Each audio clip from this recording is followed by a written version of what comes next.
Pak Taufik, Pak Rizal, nanti kita lanjut pembicaraan Boleh. lagi. Baik, silakan Pak.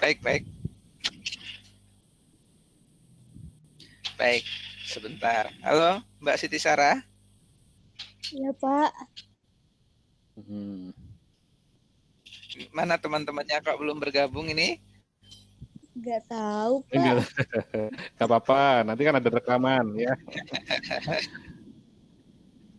Sambil Mbak Siti Sarah WA ya teman-temannya ya. Barangkali ada kesempatan untuk bergabung ya. Iya Pak. Oke, kita buka dulu materinya ya. Sebentar, saya ambil materinya dulu. Mbak Siti Sarah di mana? Di rumah atau di mana sekarang? Di rumah. Di rumah? Iya.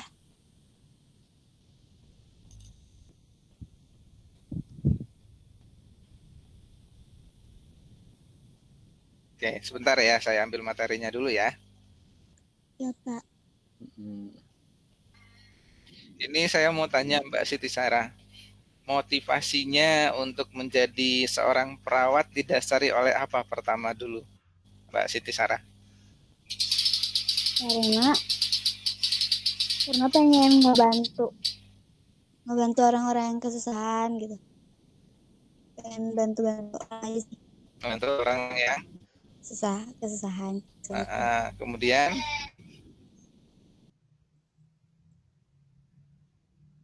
Terus juga karena itu. Kemudian apalagi? Terus juga itu kan keinginan orang tua gitu. Jadi mendapat dukungan dari orang tua. Keinginan orang tua. Selanjutnya? Ya. Terus cita-cita dari dukungan kecil. dari orang tua. Selanjutnya? Cita-cita dari kecil. Cita-cita dari kecil ingin menjadi perawat, begitu ya? Ya. Oke. Ini rencana, saya mau tanya dulu satu lagi ya.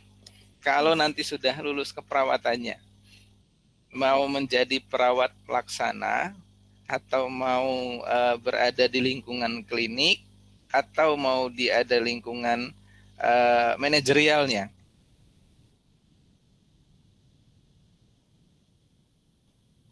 Gimana Pak? Halo? Nah, nanti kan kalau kita perawat itu kan sekarang itu kan sudah diwajibkan kompetensi ya, Mbak Siti Sarah.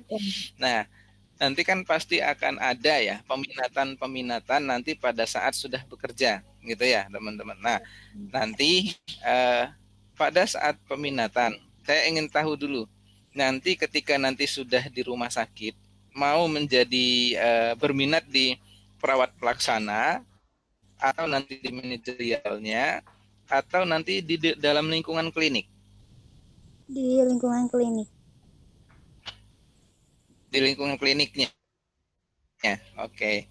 Nah, jadi di dalam lingkungan klinik, nah itu sebenarnya merupakan suatu satu kompetensi ya. Nah, nanti itu akan ada yang namanya kalau di dalam kesehatan ya itu ada penunjang begitu ya, penunjang kesehatan dan penunjang manajemen klinik. Nah, seperti itu. Jadi itu merupakan salah satu begitu ya, salah satu kompetensi keperawatan juga. Tapi di dalam lingkungan klinik itu ya, nanti yang harus Mbak Siti Sarah ketahui, nanti lingkungan klinik seperti apa? Karena klinik di sini akan dibagi menjadi dua ya. Satu, klinik yang berhubungan dengan klinik umum, dua, berhubungan dengan klinik perusahaan. Nah, ini teman-teman saya banyak di klinik perusahaan, Mbak Siti Sarah. Ada yang di pertambangan, ya kan? Ada yang di migas, begitu. Ada yang di Pertamina, rumah sakit Pertamina dan segala macam. Nah, itu salah satu kompetensi perawat sebenarnya ya. Nanti maka dari itu, kalau menjadi seorang perawat, kalau dulu kita berpikir kalau menjadi seorang perawat itu pasti berhubungannya membantu dokter katanya seperti itu kan, padahal tidak seperti itu. Kita itu adalah seorang partner dari dokter tersebut, begitu ya. Nah, sehingga di IPNI yang terbaru itu, maka mata kuliahnya nanti itu akan berubah menjadi per sistem. Nah, di sistem inilah nanti teman-teman yang mempelajari bagian sistemnya masing-masing gitu ya. Jadi itu bagus Mbak Siti Sarah. Nanti tinggal dipikirkan mau di klinik umum atau mau di klinik perusahaan. Nah, dua-duanya bisa. Kenapa saya bilang dua-duanya bisa? Karena banyak teman-teman kita itu di klinik perusahaannya gajinya gede-gede ya. Mencapai dengan 10 juta gajinya itu ya. Tapi dengan syarat nanti Mbak Siti Sarah harus ikut Hipercase dulu. Ada sertifikasi lagi nanti gitu. Jadi untuk mencapai kompetensi lagi. Gitu. Nah, jadi itu ya saya membukakan pikiran ya buat teman-teman Mbak Siti Sarah, mudah-mudahan bisa disampaikan ya ke teman-teman yang lain bahwa perawat itu orientasinya tidak hanya di rumah sakit. Gitu ya. Jadi ruang lingkup pekerjaannya itu sangat luas, nanti bisa jadi home care ya. Nah, sekarang kan sudah banyak ya telemedicine sudah dikeluarkan oleh pemerintah. Banyak perawat yang menjadi perawat telemedicine sekarang itu. Jadi pengobatan jarak jauh nanti ketika masa penata laksanaan intervensi itu kita datang ke rumahnya pasien gitu. Nah, di sini ada salah satu yang namanya manajemen risiko di dalam sebuah rumah sakit. Ini berhubungan sekali dengan kegiatan nanti Mbak Siti ya dalam melaksanakan keperawatan ini. Sebelumnya saya mau tanya dulu, Mbak Siti Sarah sudah pernah main rumah sakit belum? Sudah. Halo? Sudah. Sudah. Nah, apa yang Mbak Siti Sarah lihat di sana? Ada nggak resiko-resiko yang ditemukan? Pernah nggak Mbak Siti Sarah lihat resep dokter salah satunya? Pernah nggak kira-kira? Enggak pernah. Belum pernah lihat resep dokter? Nah, nanti kalau udah jadi perawat, itu harus keterampilan melihat resep dokter ya. Kenapa? Itu kadang-kadang tulisannya super tidak jelas kalau saya bilang. Nah, di sinilah ada suatu pengantar manajemen risiko. Tapi kita lihat dulu bahwa di sini kita berhubungan dengan pengantar dulu ya, Mbak Siti ya.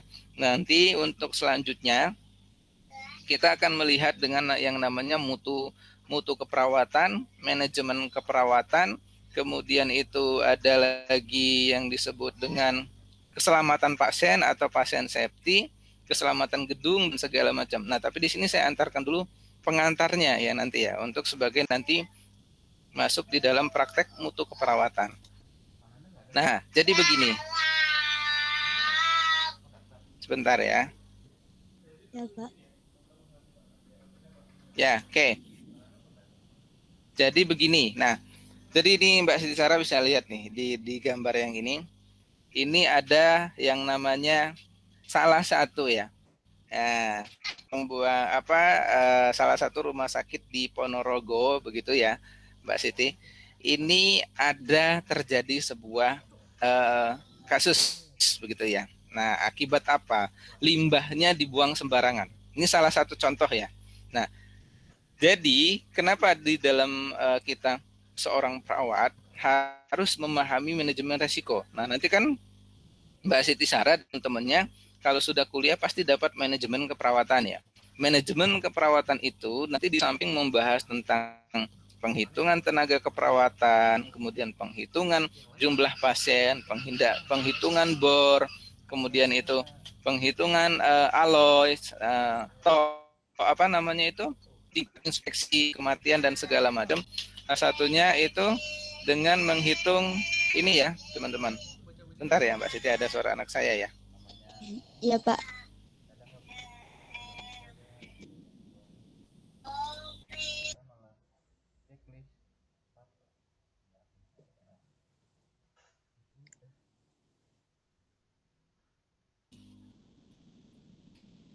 Oke, saya lanjutkan. Presentasinya masih terlihat nggak, Mbak Siti? Masih, Pak. Masih ya? Masih. Ya, masih, Pak. Ya. Ya. Oke, nah di sini ada yang namanya salah satu ini ada limbah ya, yang pertama ini.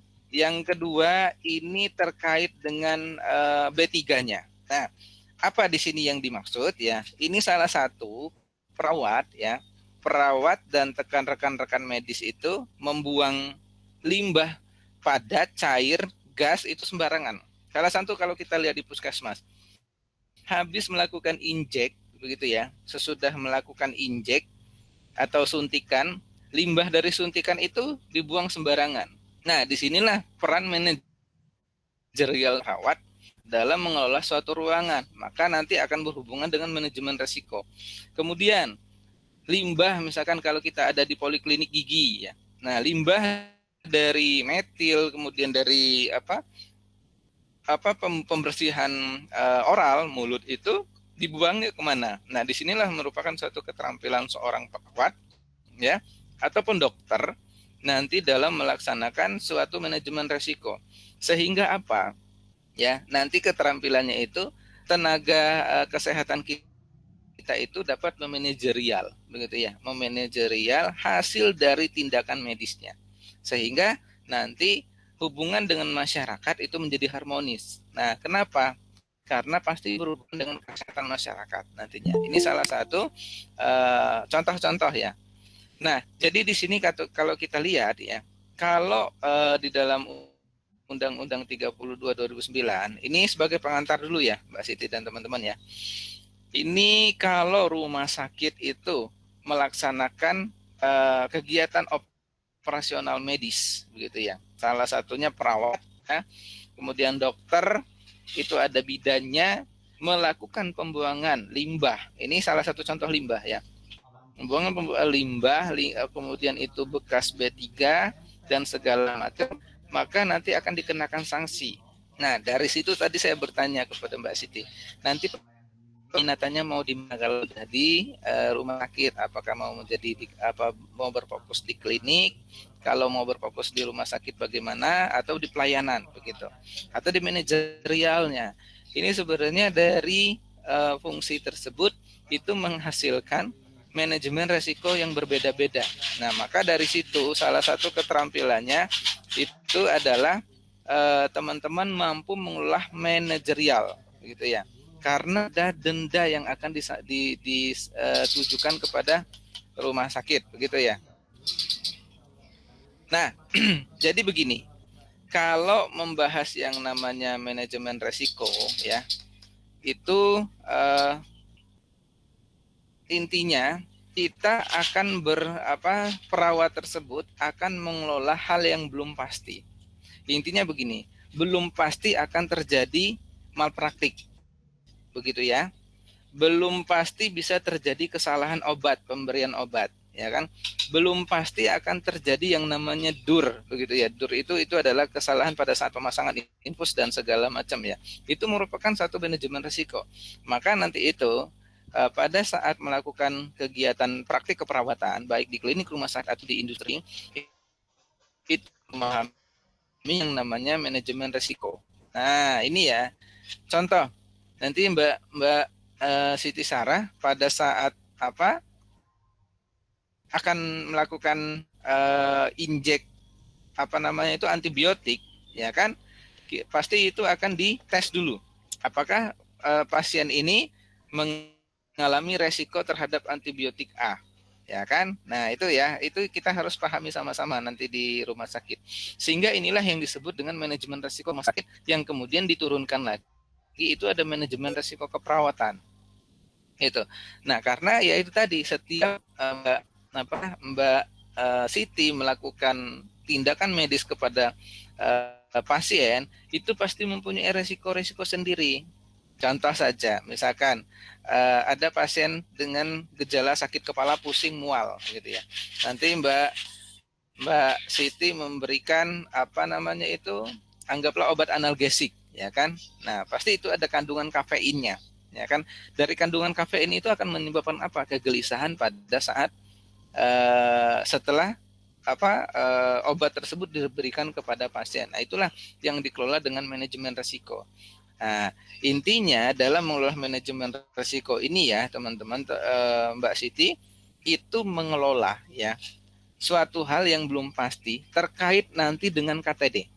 Apa itu KTD? Kejadian, baik itu terhadap pasien, baik itu terhadap rekan perawat, ya, baik itu terhadap rumah sakit atau bahkan dengan industri. Nah, itu ya. Karena kenapa? Resiko ini dapat menyebabkan cedera pada pasien.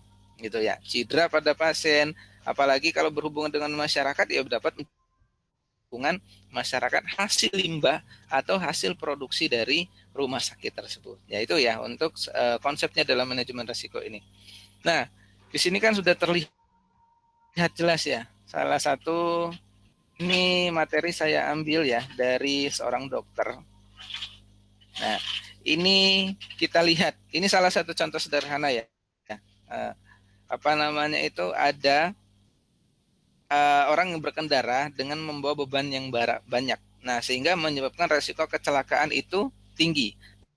Nah, begitupun di rumah sakit. Bagaimana kalau nanti di dalam satu ruangan, satu dinas itu misalkan 3 orang perawat. Bed ya, bed rumah sakit, ruangannya Mbak Siti itu ada 20 ya. Bednya full, tempat tidurnya full. Berarti 20 orang tersebut harus diberikan asuhan keperawatan dong, begitu ceritanya. Nah, bisa dikatakan overload enggak itu beban kerja perawat, ya kan? Itu bisa dikatakan overload setelah menghitung melalui manajemen SDM nantinya ya. Nah, maka dari sini tugasnya kita sebagai seorang perawat harus menyeimbangkan, nah, gitu ya, antara pekerjaan perawat dengan jumlah pasien. Contoh sekarang, kenapa rumah sakit banyak ditutup IGD-nya? Karena banyak sekali pasien COVID ya yang berobat ingin mendapatkan intervensi ke rumah sakit, sementara bornya itu tidak mencukupi. Itu atau tempat tidur ya, rating tempat tidur itu tidak mencukupi. Jumlah tenaga perawat pun tidak mencukupi. Sehingga kenapa ditutup tersebut? Supaya menghindari beban kerja yang berlebih pada perawat, pada dokter.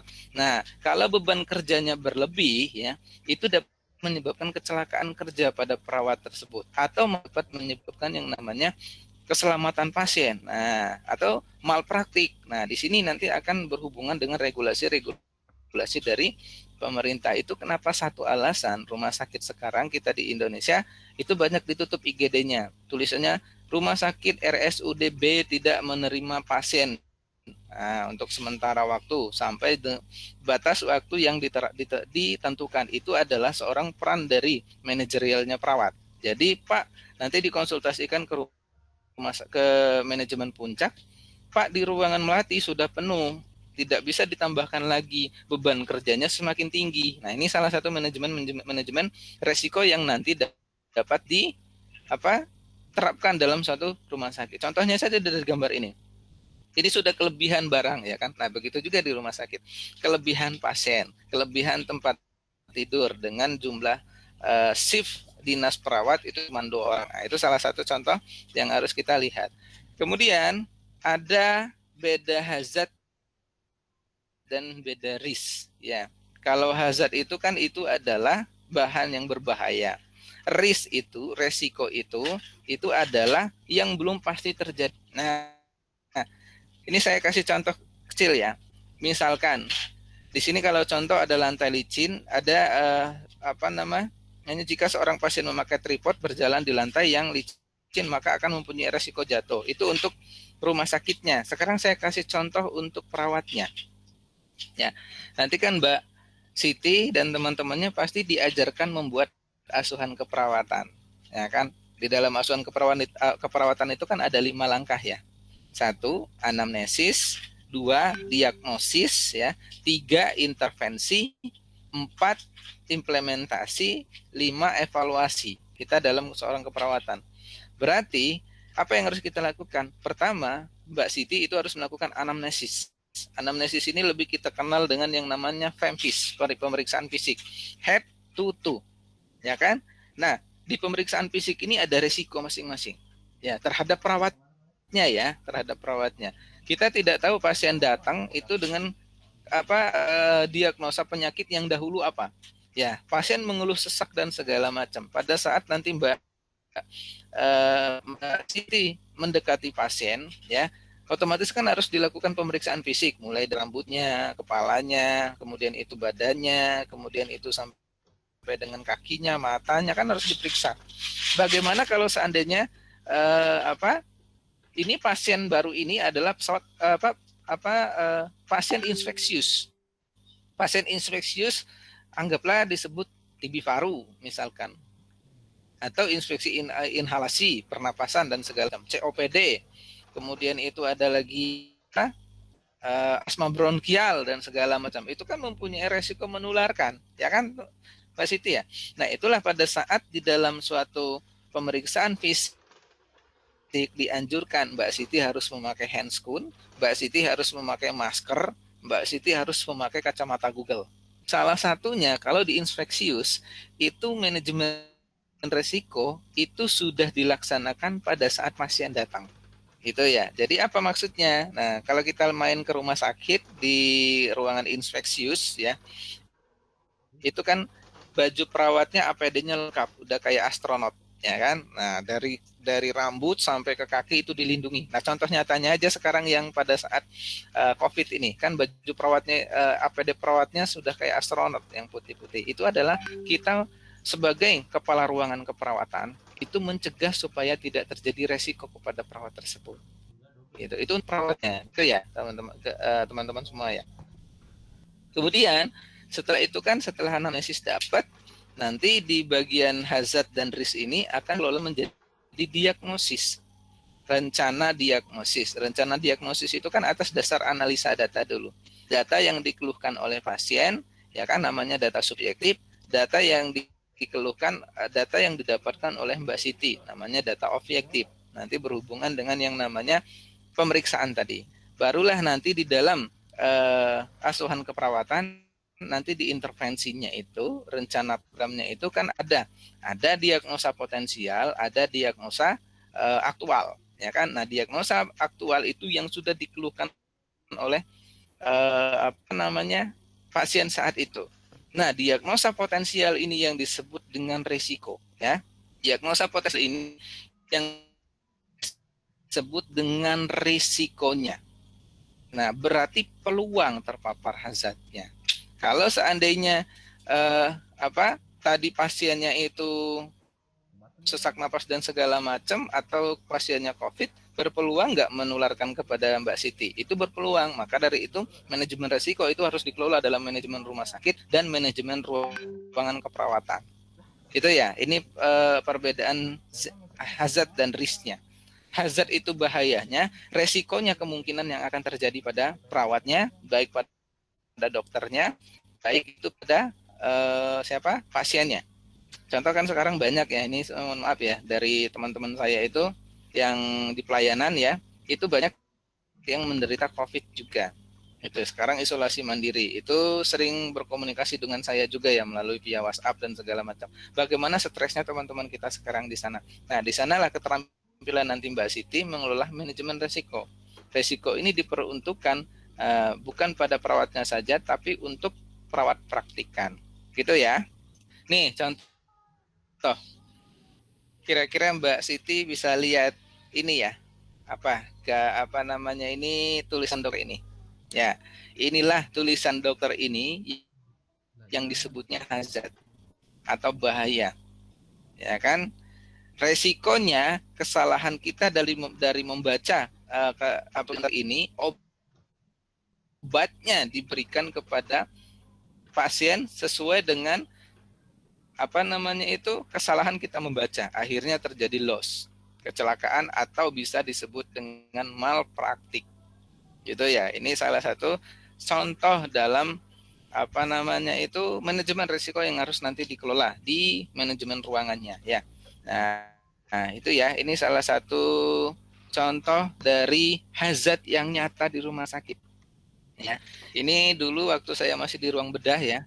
Ini setiap hari melihat seperti ini ya. Kalau bingung saya tanya ke dokternya, "Dok, ini tulisannya apa?" Slide-nya gitu ya. nggak jalan, Ini kenapa hazardnya ini adalah tulisannya. Slide-nya nggak jalan ya?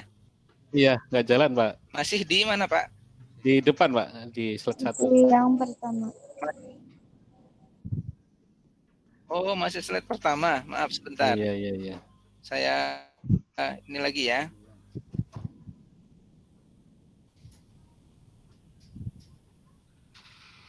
Sebentar.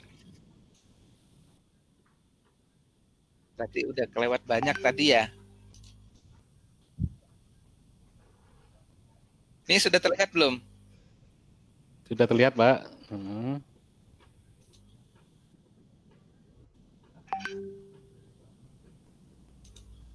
Nah, ini jalan Masih di depan. masih di depan. Sebentar. Nah, sudah, Pak. Sampai di Kalau tidak di full screen ini jalan. Kalau barusan jalan nih, Pak, udah slide kedua. Ini tadi sudah belum, Sudah, teman-teman? Sudah ya? Oke, ini contoh ya, ini contoh tadi. Nah, gambar ini tadi sudah dilihat belum, Bu Siti dan teman-teman? Belum ya? Belum, Pak. Halo? Belum? Oke, saya jelaskan dulu dari ini ya, sedikit ya. Dari ini contoh ya. Ini contoh tadi yang saya sebutkan ada rumah sakit ya yang terjaring oleh pemerintah karena masalah limbah, karena masalah kegiatan dari praktek keperawatan atau praktek dokter di rumah sakit. Nah, ini salah satu contoh-contoh ya rumah sakit yang menjadi terjaring oleh pemerintah. Nah, yang tadi yang dimaksud dengan gambar tadi ini adalah gambar ini ya. Nah, ini Mbak Siti dan teman-teman bisa lihat ya. Ini kan ada overload ya dari pembawaan kendaraan tersebut. Nah, sehingga inilah overload inilah kalau dalam rumah sakit dijumlahkan, diasumsikan sebagai jumlah pasien. Nah, berarti ini dua orang ini adalah perawat, contohnya seperti itu ya. Jadi apa yang terjadi ketika beban kerja seorang perawat itu sudah melebihi dari kapasitasnya, maka kemungkinan akan terjadi malpraktik, kemungkinan akan terjadi resiko kecelakaan, kemungkinan resiko akan terjadi KTD, itu kemungkinan peluangnya besar terjadi. Gitu ya. Ini salah satu contoh dari gambarnya. Sehingga tadi yang saya jelaskan ini adalah yang risk dan hazard tadi ya. Nah, hazardnya itu adalah bahayanya ya. Risknya itu adalah resiko yang didapatkan oleh bahayanya. Contoh nanti kalau tadi yang saya sebutkan itu pada saat Mbak Siti melakukan pemeriksaan fisik ya. Dari head sampai ke kaki gitu ya, head to toe. Nah, bahayanya kan kita dari pasien ya kan, pasien itu sesak napas, entah itu dia penyakitnya COVID atau segala macam, Mbak Siti melakukan yang namanya pemeriksaan fisik kepada pasien, sehingga resiko tertular untuk Mbak Siti juga mempunyai resiko peluangnya. Gitu. Kemungkinan tertular juga akan mempunyai resiko peluangnya. Nah, itu salah satu contoh yang tadi saya sampaikan. Kenapa APD teman-teman kita perawat, dokter di rumah sakit sekarang itu sudah kayak astronot begitu ya. Karena itu tadi kita sebagai orang perawat sudah dapat mengenali yang namanya resiko. Nah, disinilah merupakan suatu keterampilan atau kompetensi seorang perawat. Ya, ini contoh satu. Kemudian contoh dua yang resep dokter tadi yang ini. Nah, batas ini ya tadi yang saya jelaskan ya. Nah, ini dia. Mbak Siti bisa lihat nih ya, dan teman-teman. Ini tulisannya dokter nih apa? Ini saya juga nggak kebaca ini ya. Nah, ini kalau tidak salah amlodipin ya yang atas itu ya. Nah, kemudian dari hazard ini ya, ini kan intervensi obat yang akan diberikan oleh dokter yang diteruskan oleh keperawatan nanti diberikan kepada pasien. Hazardnya itu adalah tulisan ini ya, hazardnya itu. Bahayanya itu adalah tulisan ini. Nah, resikonya ketika kita salah membaca dari tulisan ini ya, teman-teman, itu akhirnya apa? Pemberian obat juga kan tidak sesuai dengan tulisan ini karena kita yang mungkin yang pertama ini namanya amlodipin, terus menurut kita membacanya ini adalah haloperidol. Misalkan ya di dalam rumah sakit kita berikanlah haloperidol, padahal itu adalah amlodipin. Nah, itulah terjadi resikonya. Apa di sini resikonya? Malpraktik. Tuh ya. Resikonya akan terjadi malpraktik. Nah, ini malu resiko. Maka akan terjadi di sini adalah loss tersebut dari malpraktik mungkin terjadi itu cedera pada pasien. Nah, bahkan sampai dengan kematian. Nah, ini ya. Ini yang dimaksud dengan yang tadi saya jelaskan manajemen resiko.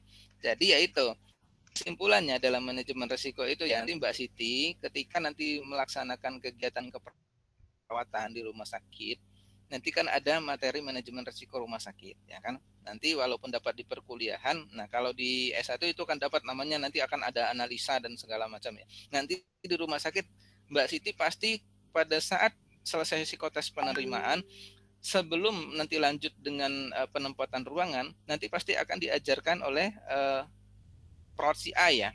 Perawat CI itu ada clinical instructor dalam melaksanakan manajemen resiko sebelum lanjut nanti ke penelaksanaan pasien. Itu ya. Ini salah satunya. Karena kenapa? Tujuan kita perawat itu kan adalah SPM ya. SPM itu bukan standar penjaminan mutu. Standar penjaminan mutu itu adalah nanti dari pihak manajer keperawatan ya, dari pihak kabitnya keperawatan. SPM itu adalah standar pelayanan minimal. Nah, standar pelayanan minimal di rumah sakit, misalkan saya sebut rumah sakit Boromius, rumah sakit Al Ihsan, rumah sakit Hasan Sadikin, Citra Mangunkusumo, itu berbeda-beda standar pelayanan minimalnya ya. Nah, disinilah di mana didapatkan standar pelayanan minimal tersebut atas dasar meeting-meeting dari para perawat dan dokter gitu ya. Jadi nanti perawat manajerialnya itu kepala ruangannya ini akan memberikan, Pak, di ruangan kami itu hanya sebatas pelayanan inspeksi. Kami belum mempunyai APD yang lengkap, kami belum mempunyai peralatan yang lengkap. Maka tolong dilengkapi dulu untuk mencapai standar pelayanan minimal. Itulah yang disebut dengan manajemen risiko. Ya, biasanya manajemen risiko ini dikelola oleh kepala ruangan, CI, perawat, dan melaksanakannya siapa? Itu adalah PP dan PA. PP itu adalah perawat pelaksana, PA itu adalah perawat asesier. Itu ya, itu nanti akan dilaksanakan di dalam manajemen perawat yang ada di ruangannya masing-masing. Nah, apa maksudnya? Ya ini yang gambar inilah yang nanti Mbak Siti kendalikan. Kalau bingung, saya sering bingung ya membaca ini waktu masih di pelayanan ya di ruang bedah, itu saya tanya, Dok ini tulisannya apa? Nah, atau kalau tidak dokternya sudah pulang ya, saya kasih tanda bintang dulu di atasnya ini. Ya, di atasnya saya kasih tanda bintang, saya tanya ke teman-teman yang pernah yang penanggung jawabnya dokter B misalkan. Ini tulisan dokter B ini apa sih? Nah, itu yang sudah yang kerjasama dengan dokter B itu pasti memahami tulisan ini. Itulah manajemen risiko yang harus kita kelola di dalam keperawatan dan rumah sakit. Contoh ini juga nih, ini Pak, ini namanya obat ampul ya. Nah ini namanya itu ada oksitosin ya. Oksitosin ada yang tahu nggak? Bu Siti dan teman-teman ada yang tahu nggak oksitosin itu untuk apa? Ya, oksitosin itu adalah itu biasanya digunakan untuk perangsang begitu ya. Itu dan segala macam untuk merangsang, biasanya kalau di kehamilan itu kan itu untuk melahirkan itu merangsang untuk kontraksi dan segala macam seperti itu ya. Kemudian kontraksi. Kemudian itu ada namanya epinefrin. Nah, ini merupakan suatu analgesik gitu ya, injek. Apa resikonya di sini? Kita harus tahu dulu. Nah, resikonya ada 2 di sini ya. Pada saat di sini kan di garis merah ya. Di garis merah itu ada titik biasanya ya. Titik yang ditebalkan atau titik yang dihitamkan. Itu kan ada tata cara pembukaan obat. Nah, jadi poteknya ke arah mana? Inilah yang disebut dengan hazardnya. Si ampul ini disebut dengan hazard, ya, ampul ini. Nah, resikonya ini bisa mengakibatkan luka pada perawat, gitu ya, atau terjadinya cedera pada perawat resikonya. Kalau sudah terjadi luka, maka loss-nya itu akan terjadi pengobatan pada perawat. Nah, ini salah satu contohnya. Nanti kan kalau sudah menjadi perawat kan nanti bertahap ya di ruangan, mulai dari PA, PP, CI, kepala ruangan, kemudian kabit, ya kan? Nah, seperti itu. Inilah tugasnya CI menerangkan kepada rekan-rekan perawat, gitu ya. Nah, kalau kami dulu ya, Kalau saya dulu waktu di rumah sakit itu per 1 bulan sekali ada penata laksanaan manajemen risiko. Ya, saya sebagai clinical instructor itu mengajarkan kepada rekan-rekan PP dan PA. Jadi begini Bapak Ibu, untuk membuka obat atau membuka selang infus, kemudian itu memasang kateter, kemudian itu melakukan pembedahan jantung, resiko-resikonya yang harus kita patuh. Nah, nanti teman-teman kalau sudah lanjut itu akan diminta rumah sakit untuk menghitung resikonya. Tapi itu nanti ya teman-teman ya. Kita bahas pengantarnya dulu atau dasar-dasarnya dulu. Nah, inilah salah satu contoh hazardnya. Resikonya bisa terluka seperti itu. Secara dasarnya seperti itu ya. Atau resikonya kalau ini tidak disesuaikan dengan labelnya pasien, ya bisa terjadi kesalahan pemberian obat, namanya malpraktik gitu. Ya, teman-teman ya. Itu salah satu contohnya. Sehingga apa?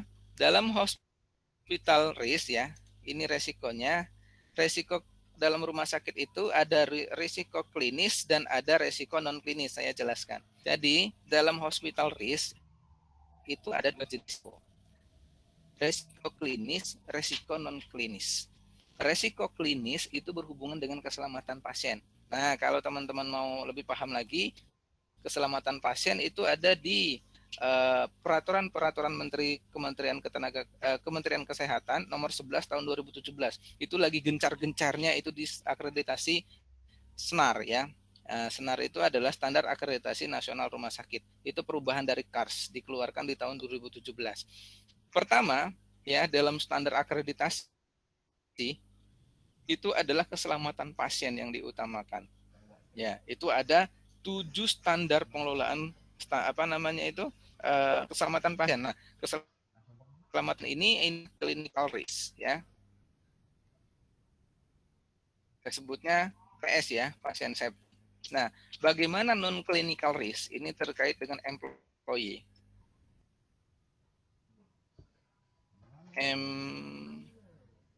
Employee atau karyawan. Nah, kemudian itu ada lagi keluarga pasien. Nah, keluarga pasien ya. Pasien. Kemudian itu adalah pengunjung dan lain-lain. Nah, berarti di sini dapat diasumsikan ya, di dalam resiko yang akan kita tempuh nanti akan 2 dibagi struktur besar. Risiko klinis untuk tindakan medis kepada pasien. Berarti berhubungan dengan namanya pasien safety. Nah, pasien safety itu ada mata kuliah tersendiri nanti ya, teman-teman ya. Standar 1 tentang apa, standar 2 tentang apa, standar 3 tentang apa, standar 4, 5 sampai 7 itu tentang apa. Itu kan ada mata kuliah sendiri ya nanti teman-teman di pasien safety. Sehingga apa? Pasien safety ini diperuntukkan untuk mengelola terjadinya malpraktik. Gitu. Kan banyak ya kejadian dari beberapa kasus rumah sakit yang sampai akhirnya ya intinya perawat kita masuk dalam ranah hukum ya, seperti itu ya, intinya seperti itu. Itu nanti tolong dipikirkan oleh kita sebagai seorang perawat. Nah, kemudian ada turunan dari klinikal atau non klinikal. Nah, tadi saya sebutnya ada employee-nya kita ya, perawatnya, keluarga pasien, pengunjung. Kemudian di samping klinikal dan non klinikal ada risiko finansial juga. Finansial ini dimasukkan dalam non klinikal. Kenapa? Ini saya mohon maaf ya teman-teman. Terkadang kan kesalahan kita dalam memberikan injek. Nah, pada saat akan memberikan injek, ternyata obatnya malah bocor sama kita, dosisnya kurang. Akhirnya kita ngambil ke apotek lagi atas nama si pasien tersebut ya kan. Nah, akhirnya ya yang seharusnya pasien itu cuma bayar oksitosin 1 biji ya, 1 ampul, karena kesalahan kita memotek tadi itu jadinya tumpah, akhirnya dia bisa bayar 2. Ini risiko financial risk gitu ya. Itu yang harus kita pahami. Salah satu contoh kecilnya saja itu. Kemudian yang tadinya pada saat kita operasi ya, harusnya harga operasi itu tertara 6.500.000, karena kita salah menilai anatomi dan fisiologi, akhirnya kita membuat lubang kedua atau insisi yang kedua. Itu juga financial risk. Nah, akhirnya harus bayar lagi pasiennya. Itu yang harus kita cermati sama-sama. Legal. Legal risk ini berhubungan dengan legalitasnya pasien. Contoh apa? Status pasien.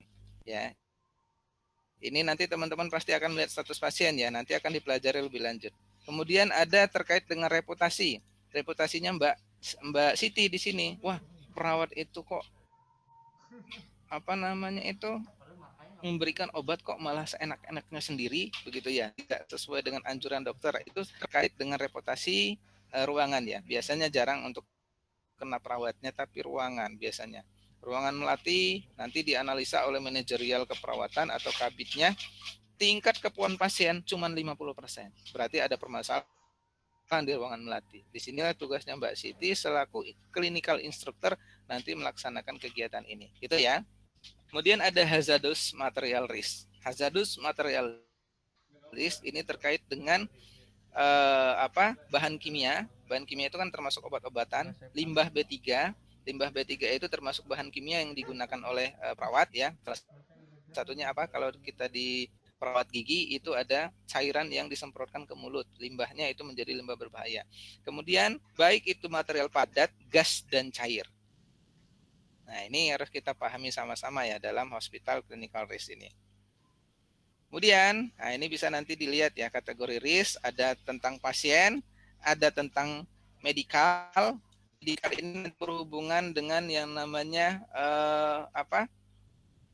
itu rekan kita satu itu yang berurusan dengan berkas administrasi rumah sakit ya, atau disebut rekam medik. Nah, ini pasti berhubungan. Employee kita sendiri, properti miliknya rumah sakit, kemudian finansial bisa finansial rumah sakit, bisa finansial pasien. Other risk ini adalah bahaya-bahaya yang lain. Nah, ini nanti akan ditemukan di rumah sakit. Kemudian hospital risk manajemen kategori ya tadi ini ya, mulai dari pasien, medical, employee, properti, finansial, other risk. Nah, ini biasanya yang mengelola ini kita sebagai CI dan kepala ruangannya rumah sakit. Nah, ini penting sekali kita mengelola ini ya. Kepala ruangan rumah sakit. Kepala ruangannya perawatan gitu ya. Ini penting sekali kita dalam mengelola ini. Kemudian bagaimana Pak manajemen risiko yang perspektif atas dasar akreditasi? Ingat pertama, kita sekarang akreditasinya sudah berpindah ya. Kalau 2012 kita masih pakai acuan dari KARS ya. Per 2017 kita pakai yang namanya SNAR. KARS-nya masih dipakai ya, tapi panduannya kita memakai SNAR. Panduannya ya, saya kunjuknya. Panduan. Jadi nanti jangan heran kalau Mbak Siti ketika lulus kuliah pada saat psikotes ini tentang risk manajemen risiko. Karena pemerintah sekarang basisnya itu adalah risk. Bahkan dikeluarkan ISO-nya ISO 31000 tentang risk. Nah, undang-undangnya ada Undang-Undang 38 tahun 2014 tentang apa itu undang-undang keperawatan. Nah, itu ya Mbak Siti dan teman-teman lain ya. Itu nanti insya Allah ya nanti teman-teman bisa mengelola manajemen risiko ini ya. Sehingga nanti apa? Tidak terjadi risiko pada RS, tidak terjadi risiko pada pasien. Intinya dua itu ya. Ada risiko klinis, ada risiko non klinis gitu ya. Oke, itu ya. Ini pasien, ini sistem pelayanan klinis, ini manajemen, ini sistemnya. Nah, ini dia nih sudah dijelaskan nih. Standar 1, standar pelayanan fokus pada pasien, standar 2 manajemen, standar 3 SKP ya, sistem keselamatan pasien, yang standar 4 itu ada MDG. Gitu ya, teman-teman ya. Nanti dan skopnya seperti ini ya. Mulai dari pasien, kemudian itu healthcare, perawatan ya. Healthcare itu ada perawatan ya, perawatan worker. Di healthcare ini bukan untuk perawat saja, tetapi untuk dokter juga. Kemudian itu ada keselamatan fasilitas. Keselamatan fasilitas ini terkait dengan yang namanya MFK ya, manajemen fasilitas dan keselamatan rumah sakit ya. Environment ini berhubungan dengan lingkungan, bisnis ini berhubungan dengan bisnis gitu ya. Ini yang nanti menjadi skop dalam hospital risk management. Tapi ini tidak usah didalami dulu, lebih lanjut saja. Oke. Secara garis besarnya nanti menjadi seperti ini ya, teman-teman sekalian. ini sebenarnya kerjaannya CI rumah sakit gitu ya, kerjaannya CI perawat. Nanti mengelola ini intinya ya, nanti dalam manajemen risiko Mbak Siti nanti diminta rumah sakit untuk bisa mengelola ini. Jadi kalau saya dulu sering mengasumsikan, saya mengelola manajemen risiko itu ada 5 langkah. 1, skenario kerja. Skenario kerja ini anggap saya akan melakukan kateter. Yang kedua, saya akan melakukan identifikasi bahaya. Identifikasi bahaya tentang bahaya keselamatan saya pada saat melaksanakan kateter. Ketiga, itu adalah risk assessment. Risk assessment ini akan ada penilaian namanya probability dan severity nantinya. Nah, probability itu nilainya 1 sampai 5, severity dampaknya 1 sampai 5. Nanti akan dipelajari lebih lanjut ya, teman-teman. Yang keempat itu adalah pengendalian. Pengendalian tersebut saya sebagai CI akan mengendalikan sesuai dengan hierarki pengendalian risiko. Mulai dari eliminasinya, menghilangkan sumber bahayanya, substitusinya, mengganti, rekayasa engineering. Nah, ini yang paling banyak digunakan perawat. Di rekayasa engineering ya. Di rekayasa engineering ini biasanya kalau bengkoknya terlalu jauh, bengkok itu kan wadah nanti dari ini ya, wadah dari bekas sampah medis ya, nanti dibuang dalam bengkok. Nah, itu didekatkan. Kalau tadi seandainya kita belum punya stroller, ya berarti mau nggak mau ruangan harus menyediakan stroller. Untuk apa? Kita bawa peralatan-peralatan medis tersebut. Gitu ya, teman-teman. Yang terakhir itu ada evaluation. Evaluation ini nanti naik ke setelah manajemen risiko dilaksanakan, nanti kita sampaikan kepada pihak kepala ruangan. Nanti kepala ruangan nanti menyampaikan kepada kabit. Kabit menyampaikan kepada direktur rumah sakit bahwa ruangan saya, ruangan Melati, sudah melaksanakan manajemen risiko. Tingkat keselamatan pasien mencapai 100%. Itu ya, pada bulan ini. Tidak terjadi kecelakaan atau tidak terjadi KTD atau tidak terjadi malpraktik pada pasien. Tanda tangan 2 orang, perawat dan dokternya. Gitu. Nah, sampai di sini ada yang mau ditanyakan, silahkan. Mudah-mudahan ada gambaran. Ayo, ya. Zara, Teman-teman ya. Ini sebagai pengantar. Ada yang ditanyakan, ayo. Jangan malu-malu nanya. Ada nambah 1 orang ya. Mbak Zara ya. Halo Mbak Zara.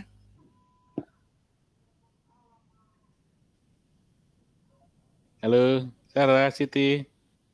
Ada yang ditanyakan. Wah, ini kemana nih? Saya ada Pak Rizal, ada yang menarik tadi Pak. Saya boleh tanya Pak? Sekedar ini Pak. Boleh Pak. Ini Pak, terkait tadi menarik mengenai tulisan dokter itu Pak. Kalau kemudian bahwa itu menimbulkan resiko, ya kan? Bakal bisa menimbulkan resiko atau bahaya bagi si perawat, ya kan? Dalam hal membaca itu, kenapa kok dokter tetap membuat tulisan yang nggak bisa dibaca tuh? Gimana Pak? Apakah tidak bisa manajemen memerintahkan dokter untuk supaya bisa jelas dibaca gitu? Iya. Gimana Pak?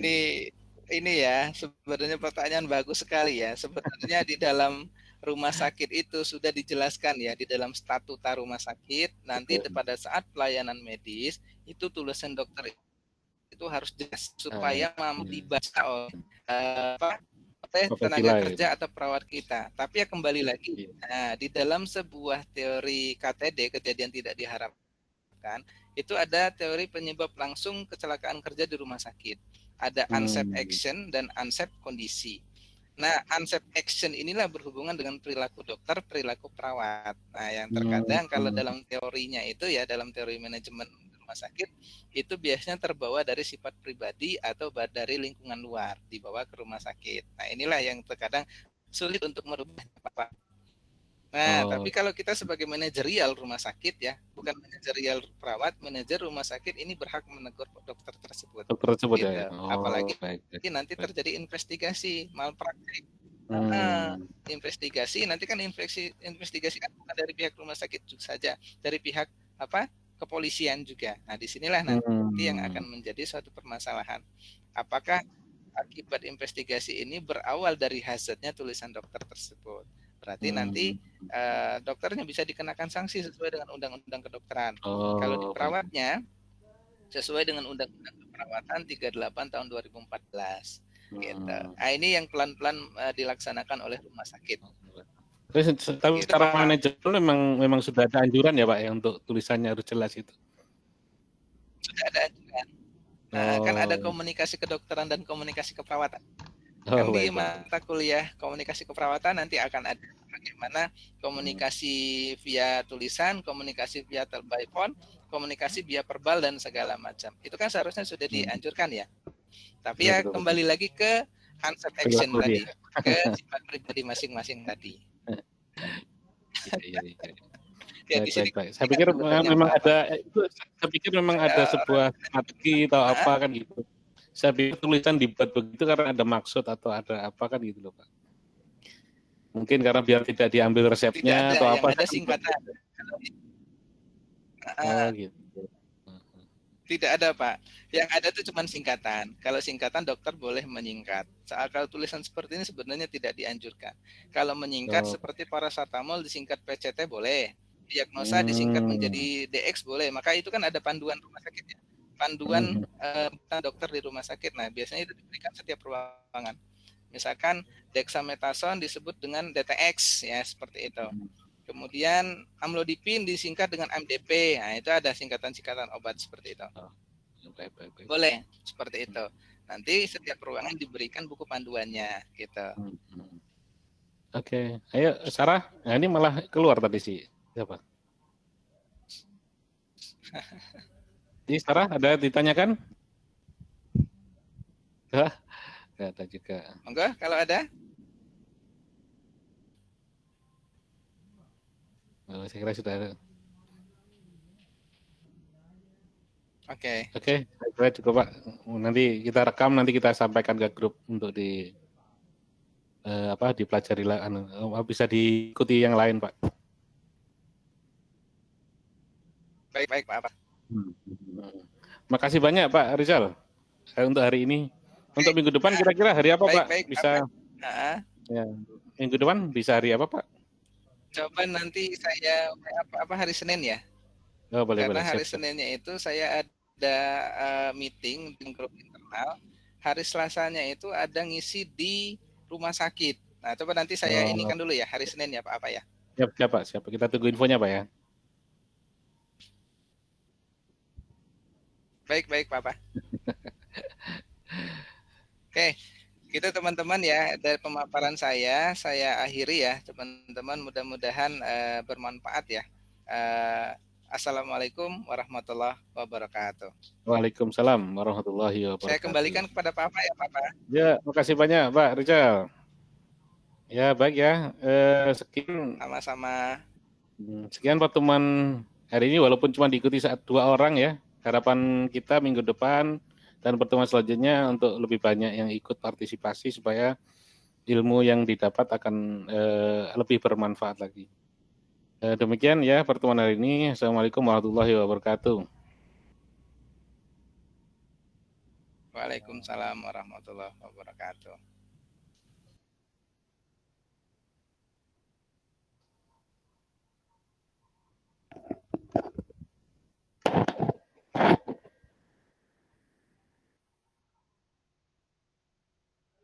Ya Pak.